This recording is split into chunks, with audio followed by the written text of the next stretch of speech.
Hello guys, in this video I am going to show you what you can find in the help and services section in the LATAM Airlines application. But first I just want to mention, don't forget to subscribe to my channel, because at 10,000 subscribers I am going to show you my whole YouTube revenue statistics and growth strategy, as well as how to make money online. Let's jump into it. First of all, open the application on your phone. And then click on the three lines at the top of the page on the right.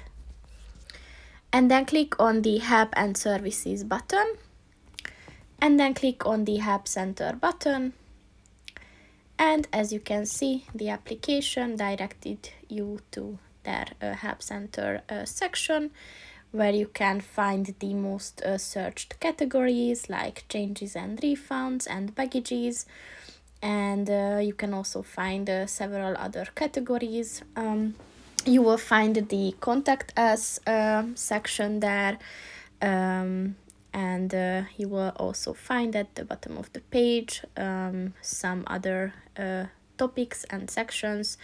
And for example, if you are interested in automatic check-in, then just click on that button. And there are two subcategories, so just click on the See Articles button, and you will find a number of questions relating to that topic. So click on one of these, and then you will find a very detailed answer to that. So that's pretty much it for this video, guys. See you in the next one. Goodbye.